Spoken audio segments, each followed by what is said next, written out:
Plus news, हर खबर पर नजर।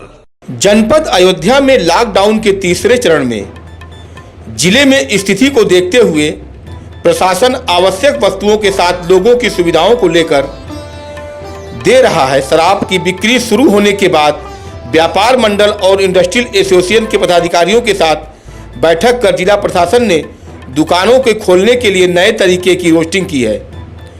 अब अयोध्या में आवश्यक वस्तुओं की दुकानें सप्ताह के 7 दिन खुली रहेंगी। वहीं अन्य दुकानों को सप्ताह में 3 दिन खोलने की अनुमति दी गई है।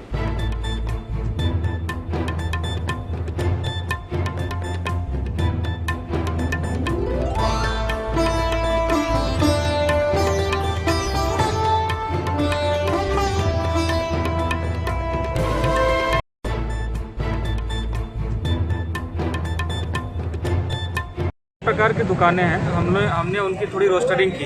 ये हमने कल व्यापार मंडल, इंडस्ट्री एसोसिएशन और जितने भी तरह के यहाँ व्यापारियों के संगठन हैं उन सब से हमने कल बातचीत की कि किस प्रकार से वो सोशल डिस्टेंसिंग कर पाएंगे, और उनके जो सुझाव थे उसी के क्रम में हमने रोस्टरिंग की है। हमने कुछ दुकानें जो हैं वो 3-3 दिन करके हफ्ते में अलग अलग दिनों पर चलाई हैं, और कुछ दुकानें जो एसेंशियल सर्विसेज या कमोडिटी की हैं उनको 7 दिन चलाई हैं। जिनको 7 दिन चलाई हैं उसमें कुछ में जो है टाइम रेस्ट्रिक्शन भी रखा है, ताकि जैसे कुछ दुकान जैसे मिठाई की दुकानें हैं वो 2 से 6 बजे तक चलेंगी, और कुछ जैसे दवा की दुकान है वो सुबह से शाम तक चलेंगी। तो इस प्रकार से हमने टाइम का और डेज का रोस्टरिंग करके अनुमति दिया है। और उसमें कुछ जो कंपलसरी कंडीशंस हैं कि प्रत्येक जो दुकानदार है वो मास्क और ग्लव्स का ज़रूर प्रयोग करेगा, अपनी दुकान पे होम डिलीवरी का नंबर सामने डिस्प्ले करेगा, और यथासंभव जितना भी अधिक से अधिक हो सके वो होम डिलीवरी के माध्यम से कार्रवाई करेंगे। दुकानों के सामने गोले लगवा करके सोशल डिस्टेंसिंग कराना उनका दायित्व होगा।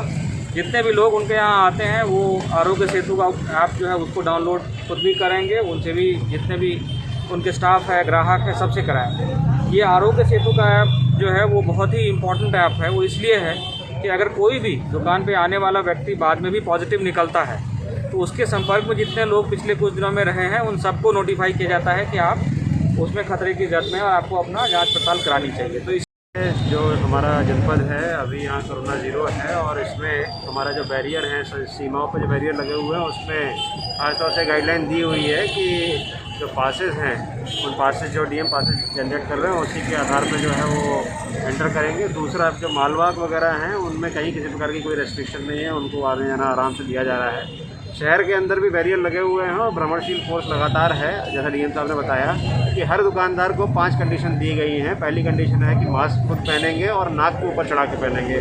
कई दुकानदार देखे जा रहे हैं कि मास्क नीचे लगा दे रहे हैं, मास्क को नाक पे चढ़ा के पहनेंगे। दूसरा कि सोशल डिस्टेंसिंग के लिए गोले लगवाएंगे दुकान के सामने। तीसरा होम डिलीवरी का नंबर जो है डिस्प्ले करेंगे। चौथा आरोग्य सेतु से ऐप जो है उसको डाउनलोड कराएंगे। और पाँचवा कि जो वृद्ध हैं, खासतौर से हमारे जो वृद्ध दुकानदार हैं या जो बच्चे हैं उनकी देखते हुए उनको खासतौर से हिदायत दी जा रही है कि यंग लोगों की दुकान पर बैठें, क्योंकि ये जो है ज़्यादा वल्नरेबल कैटेगरी है।